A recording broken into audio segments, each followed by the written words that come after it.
Airplanes travel thousands of kilometers daily, connecting distant parts of the globe across vast distances. While rockets push the boundaries of space exploration, global air travel remains essential for our interconnected modern world. The world feels smaller because of aviation, yet we often overlook the complex logistics behind every single flight. Planes are constantly in the air, traversing routes that span across almost every corner of our planet. However, if you look at a live global air traffic map, one specific region in Asia remains noticeably empty. It appears as though airlines are intentionally avoiding this massive area, treating it like a restricted no-fly zone. This isn't a small stretch of ocean, but a massive landmass right in the heart of the world's most populated continent. Why is this happening? There are several technical and safety reasons that pilots must consider when planning flight paths. Before we explore these reasons, it's important to understand the unique geography of this challenging region. The Tibetan Plateau is one of the most inhospitable places on Earth, often described as a massive wasteland. It is sparsely populated and incredibly high, earning it the well-deserved nickname, the roof of the world. Covering an area 5 times larger than France, the plateau has a population of only 14 million people. The average elevation is over 4,500 meters, making it the highest geographic region on the planet. This extreme altitude has made the region a significant obstacle for aviation for many decades. During the Second World War, the Allies attempted to airlift supplies over the Himalayas to assist China.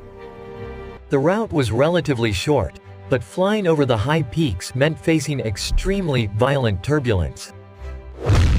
Pilots dealt with 200-mile-per-hour winds, freezing temperatures, and almost no emergency airports for safe landings. Over 42 months, hundreds of planes were lost in the mountains, with over 1,600 men missing. In some months, 50% of all Allied planes flying the route were lost to the dangerous terrain. Since then, the region has gradually opened up, with airports built in Lhasa and other areas. Today, major international airports exist on the plateau, primarily serving domestic travel across China.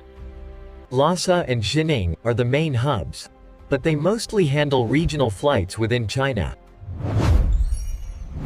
International flights from these airports are limited, as most long-haul routes still avoid the plateau.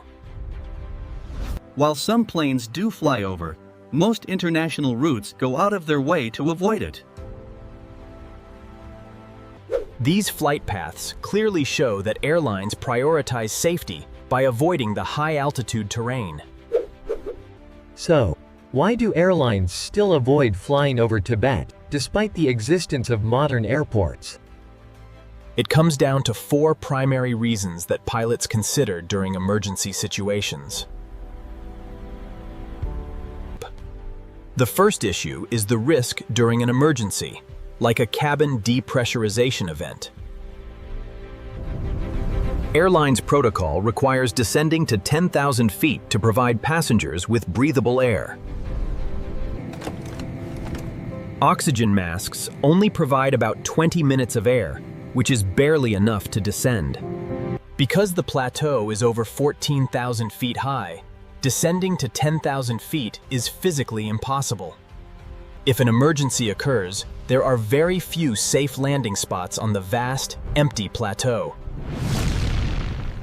The few available airports are hundreds of kilometers apart, making emergency diversions extremely difficult. Flights between these cities rely on each other as alternate emergency landing spots. In 2018, a flight suffered a depressurization event and had to divert to Chengdu. The further a plane is from a safe airport, the more dangerous an emergency becomes. There is simply no demand for flights over such an isolated, sparsely populated region. With only 3 million people living there, It accounts for less than 1% of China's population. The other major reasons are turbulence and the risk of jet fuel freezing. Fast winds over the plateau create wave-shaped patterns that cause extreme turbulence for aircraft. Jet fuel can freeze at temperatures below -40 degrees Celsius, which is a real concern. For long-haul flights lasting over 6 hours, these freezing temperatures become a significant safety issue. Ultimately, airlines avoid the plateau because it's simply too dangerous for emergency situations. It serves as a reminder that even in our advanced age, some parts of the world remain untamed.